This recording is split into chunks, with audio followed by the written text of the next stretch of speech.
Circle round for freedom, circle round for peace, for all of us imprisoned, circle for release, circle for the planet, circle for each soul, for the children of our children. Keep the circle whole.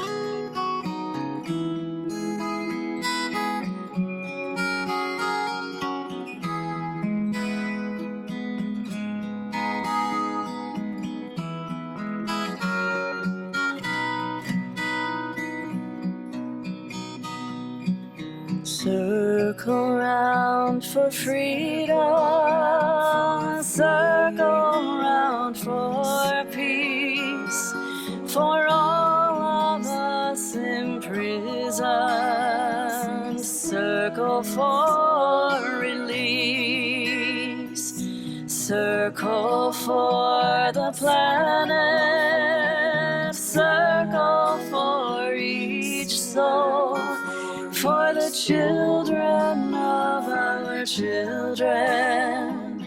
Keep the circle whole.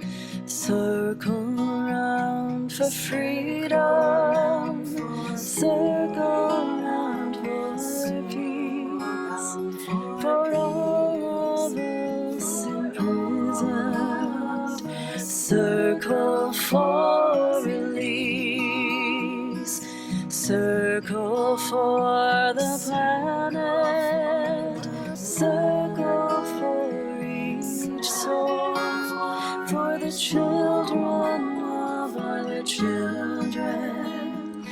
Keep the circle whole.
When I breathe in, I'll breathe in peace. When I breathe out, I'll breathe out love. When I breathe in, I'll breathe in peace. When I breathe out, I'll breathe out love. When I breathe in. Welcome. My name is Markus Grey-Haug. I'm the Director of Music Ministries at our congregation. My pronouns are he, him, and his. I'm joined by my new assistant, Jack, and we're going to join together in... Jack, try to focus. We're going to join together in song, and in a moment we're going to light our chalice, and we'll invite you to do the same in your home. So if you can find a candle, a chalice, something to light, that would be a good thing to do as we sing together. Morning has come, night is away. Rise with the sun and welcome the day. Morning has come, night is away. Rise with the sun and welcome the day. Morning has come, night is away. Rise with the sun and welcome the day. Morning has come, night is away. Rise with the sun and welcome the day. Morning has come, night is away. Rise with the sun and welcome the day. The next hymn is number 128, For All That Is Our Life. It was written by Bruce Findlow, who was born in Australia and discovered Unitarianism during World War II. In 1954, he moved to Oxford, England, and studied religion. He served congregations in Edinburgh, Worcestershire, before becoming the principal of Manchester College in Oxford. The voice you'll hear leading this hymn is Amy Brabson, one of our members.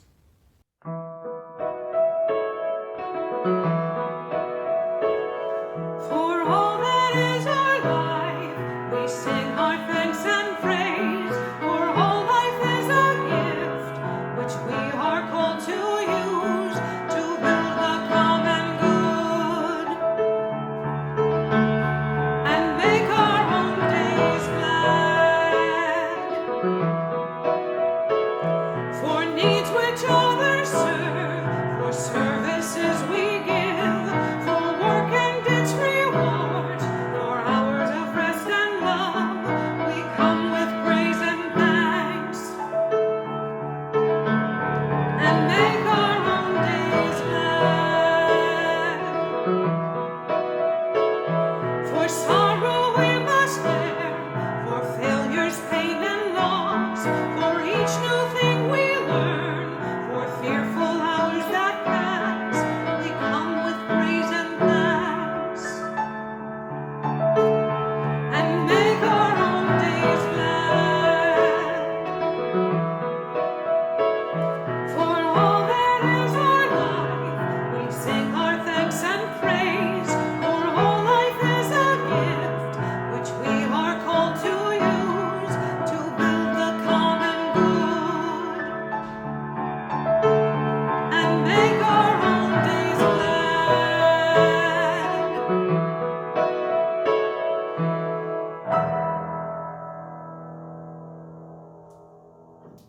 Whoever you are, wherever you come from, whatever age, identity, history, ability, gender, sexual orientation, or political affiliation, you are welcome to bring your full self here, even into this virtual space where we gather together.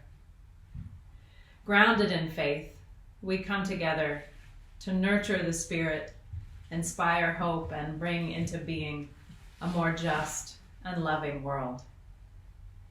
My name is Reverend Anya Samler Michael, and I am joined here by Reverend Scott Samler Michael.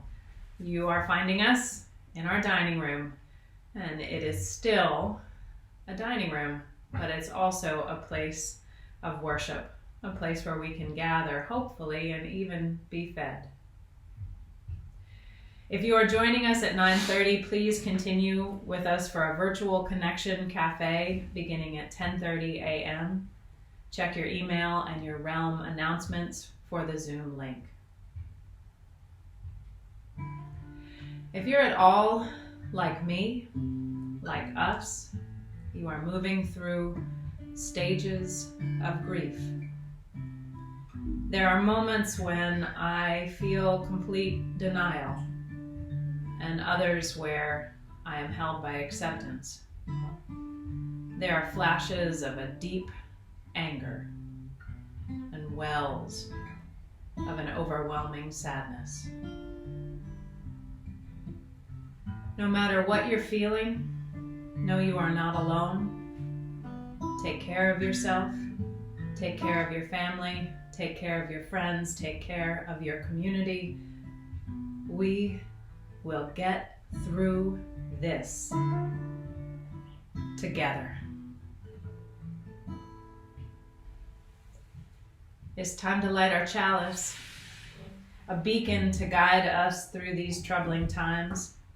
Perhaps you have a chalice or a candle at home, anything that you can illumine. Let's light our collective chalices together as we share our chalice lighting affirmation. Let us open our eyes to see what is beautiful. Let us open our minds to learn what is true. And let us open our hearts to love one another.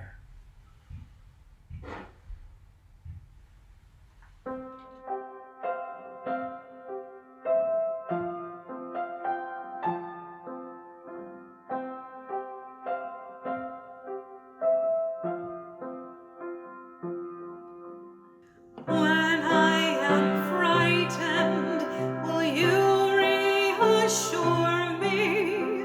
When I'm uncertain, will you hold my hand? Will you be strong for me, sing for me quietly? Will you share some of your stories with me? If you will show me compassion, then I may learn to care as you do. Then I may learn to care. When I am troubled, will you listen to me? When I am lonely, will you be my friend? Will you be there for me, comfort me tenderly? Will you share some of your feelings with me? If you will show me commitment, then I may learn to love as you do. Then I may learn to love.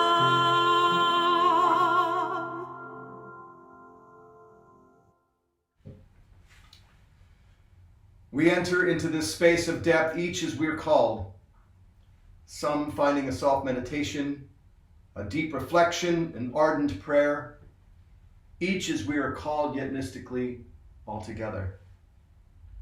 We enter into this space by hearing the lamentations, requests, and remembrances of our community.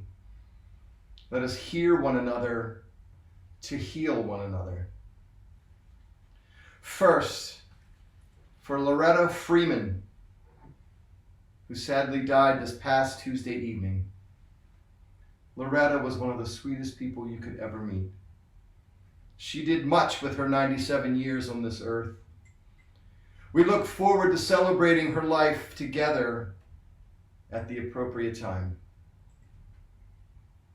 We have a candle for Peg Sipe and Tony Schumann, who grieved the loss of Michael Sorkin, beloved colleague, comrade, and friend. Peg adds, it's really hard to lose him. He really loved the world.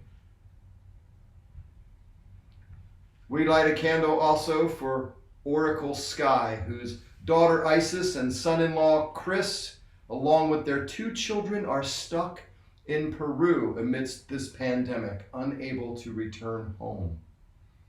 The family is deeply concerned for their safety. I'd also like to pause to recognize the lovely flower arrangement pictured on our Facebook home page. This was donated by Kitty Kalina Bessie and David Bessie. They made this donation in recognition and support of our community. For these and for those movements of soul kept within our hearts, we remember that we hear one another in hopes of healing one another. And may our listening bring forth acts of love. Please join me in a spirit of prayer. Spirit of life, known in so many ways by so many names. Gracious power of unfolding love, known completely by no single name. This morning we gather in virtual but very real ways to be present to one another, to build community in this new forum, to comfort one another in that common struggle through which we are all currently living. We gather to hear one another's dreams and fears and to bring hope and perspective for all that is our life. Though our lives seem suspended in time, still we bring our thanks and our praise and hope to build the common good.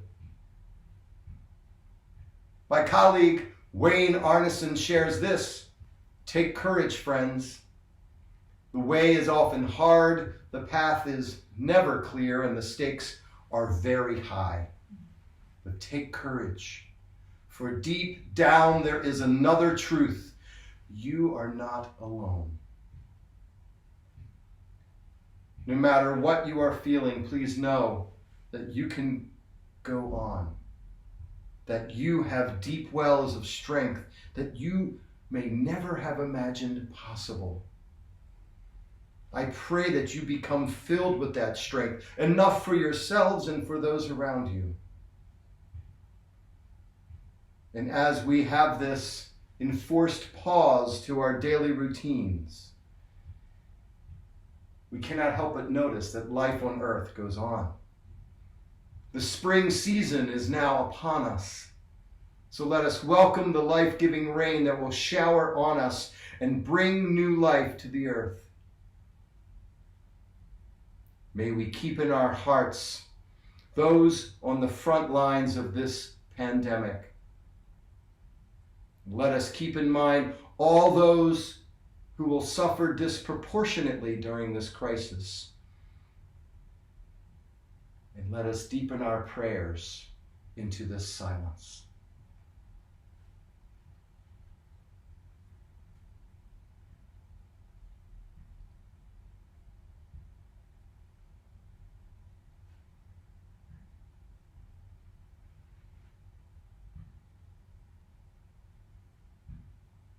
In the name of all that each of us calls holy within, we pray. Amen. Amen.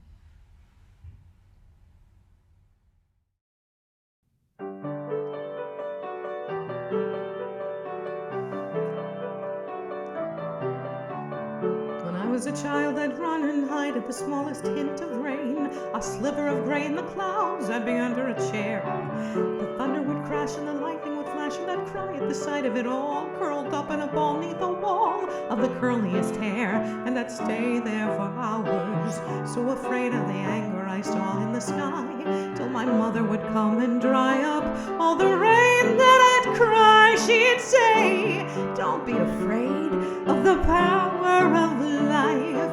Open your eyes to its wonder, just as your heart should be open to joy. So it must let in the thunder. Sun that you long for is hidden from view, and only the shadows remain. But that's when you see the true beauty of life, when you learn how to welcome the rain.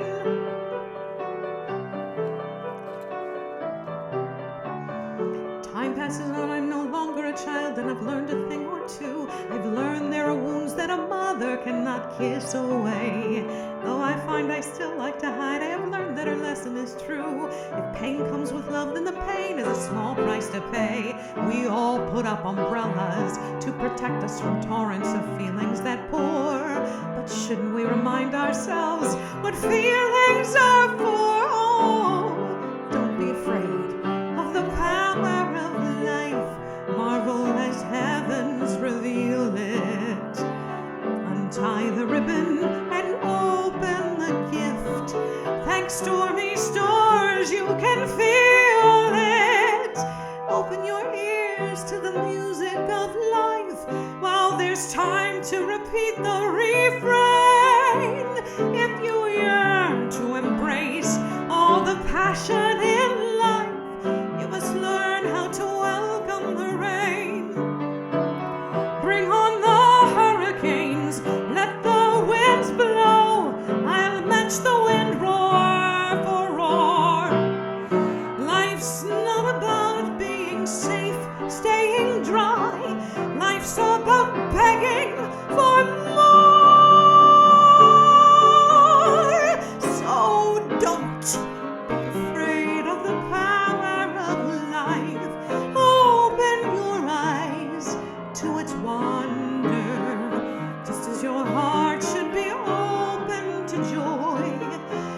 it must let in the thunder. Sun that you long for is hidden from view, and only the shadows remain. But that's when you see the true beauty of life, when you learn how to welcome the rain. If you yearn to embrace all the passion in life, you must learn how to welcome the rain.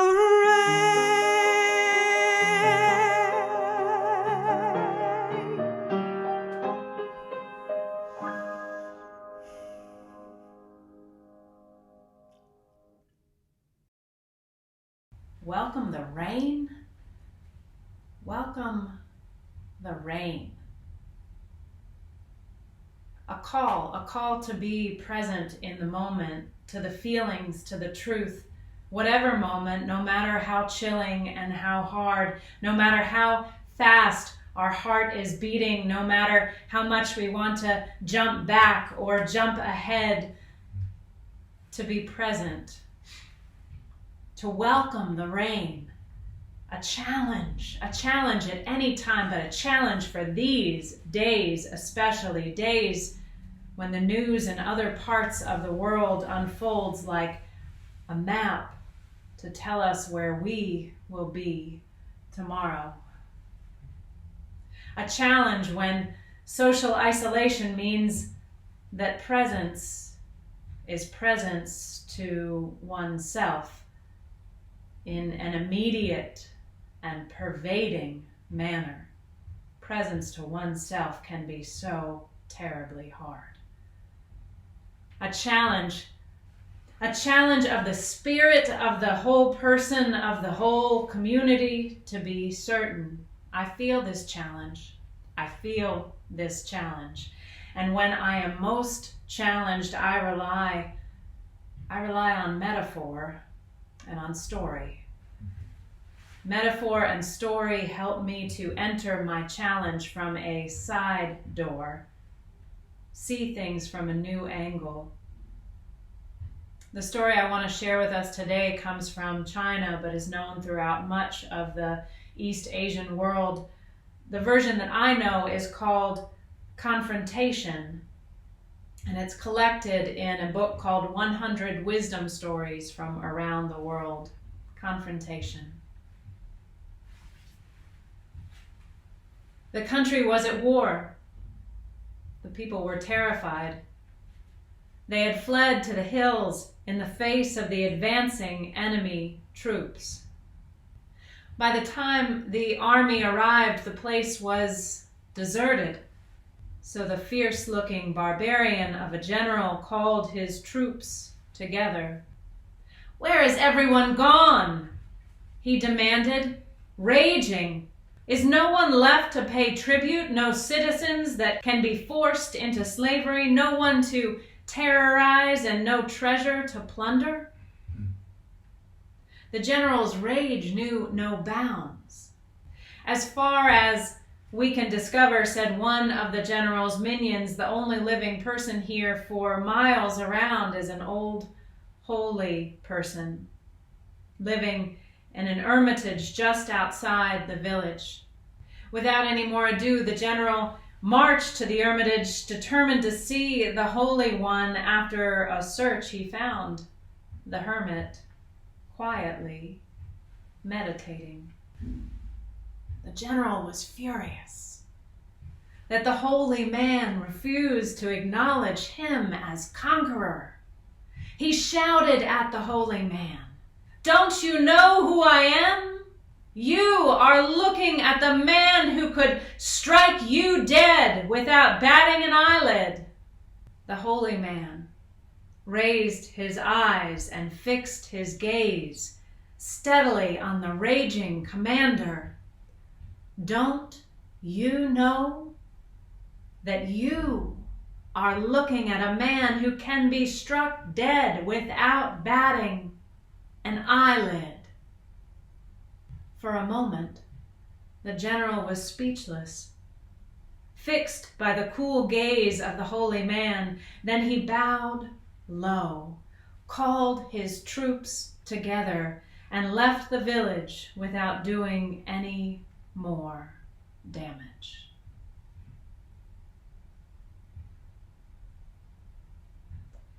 In these times, I hear 1,000 different metaphors emerge from this story, but I am drawn just to the central one, how the hermit who welcomed the rain, how the hermit who welcomed the rain of threat and bluster met the adversary face to face. And by doing that, stole from the adversary the one thing that the adversary sought: complete power over, absolute power over. And how did the hermit, the holy man, the lone soul hold on to personal power? By welcoming whatever would come. Whatever may come? Can I welcome whatever may come? Can I welcome whatever may come? I can welcome social distancing. I can even welcome my anxiety and my fear, knowing that they are natural and relevant. But can I welcome the death of a loved one?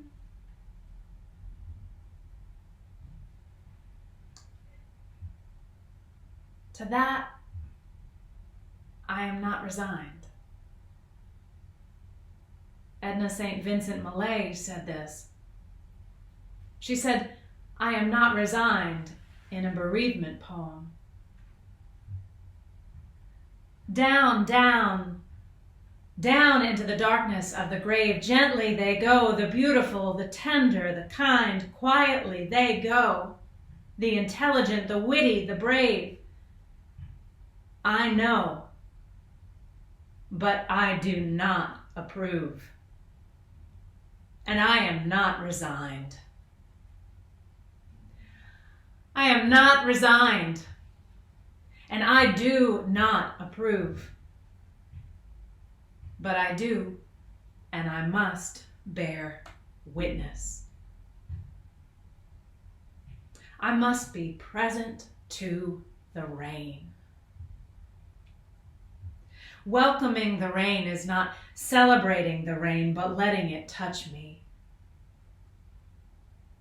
The way the death of Loretta Freeman settles like an emptiness in all who mourn her.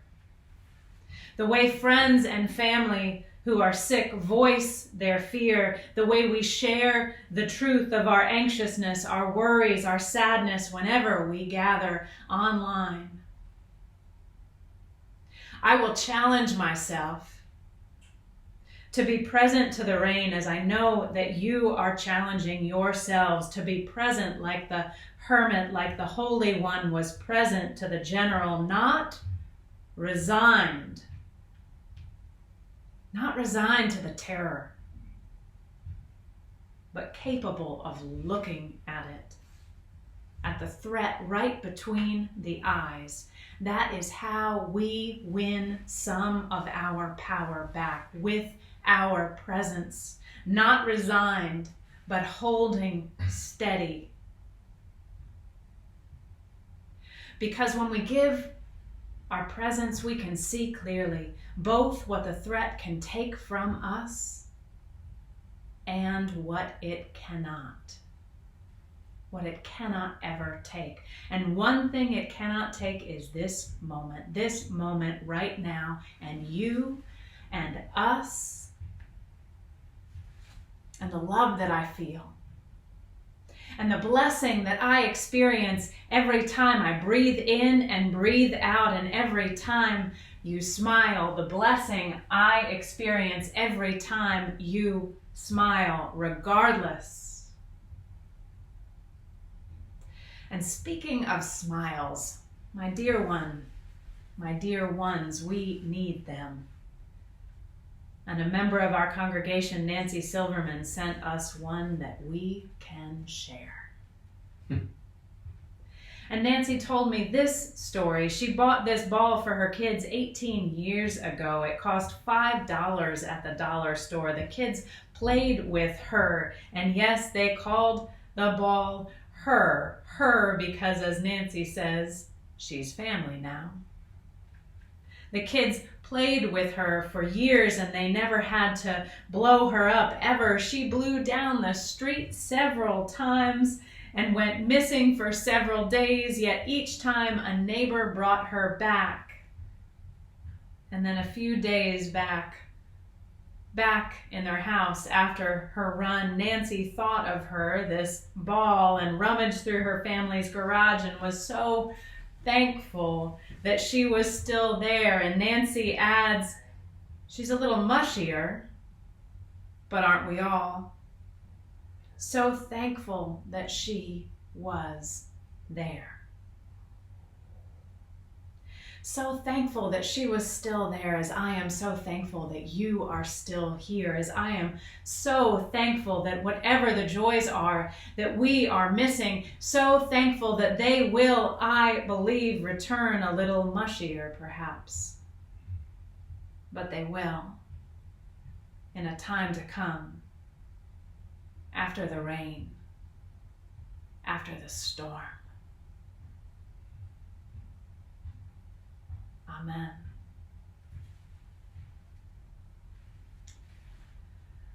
I want to give you a reflection question, something to reflect on this week by yourself or with others. What are the simple joys? What are the simple joys that are sustaining you now? What are the simple joys that keep returning to accompany you through this time of trial?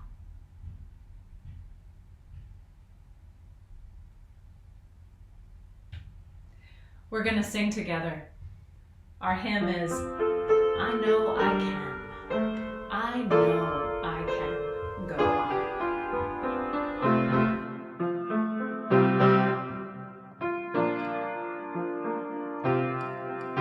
Though days be dark with storms and burdens weigh my heart,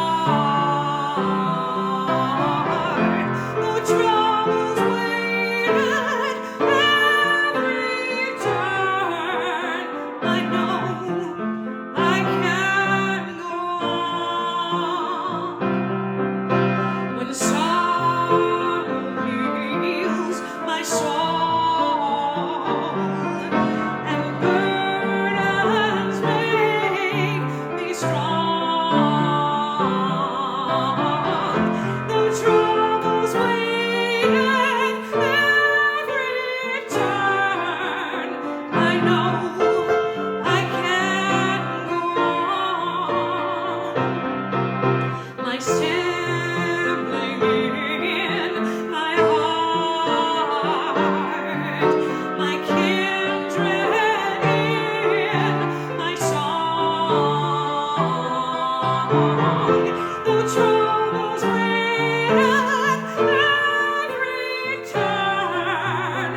about to receive a wonderful gift from our MESH, Montclair Emergency Services for the Homeless program.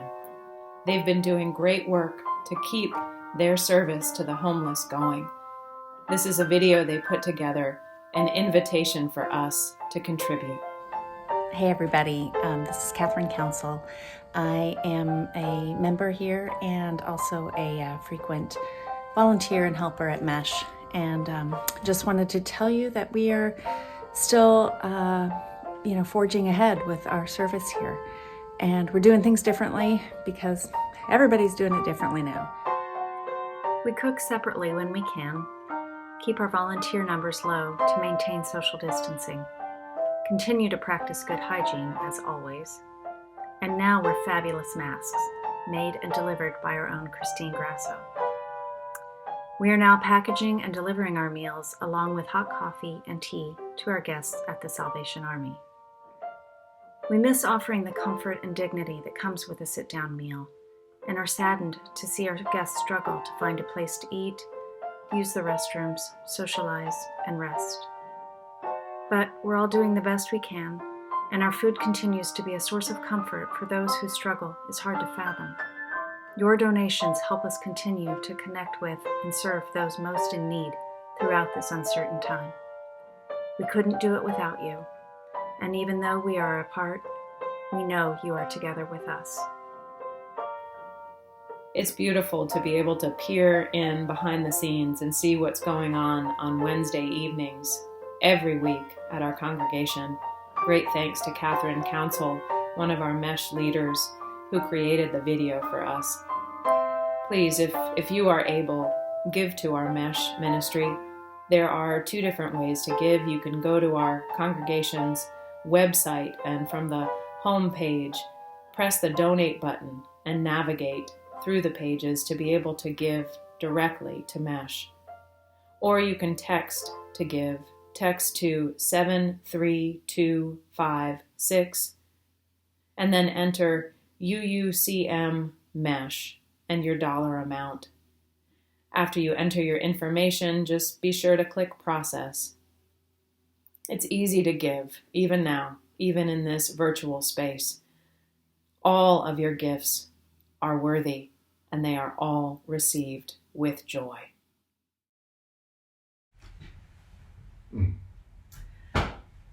The trouble waits at every turn. I know. We can. Go on. That's right. I know we can go on. Will you say this with us? Take courage, friends. The way is often hard, the path is never clear, and the stakes are very high.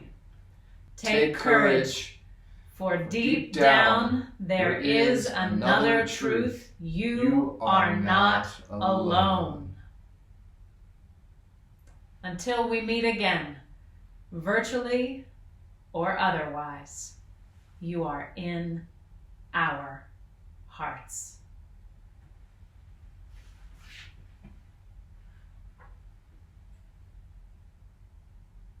Go in peace. May you be well.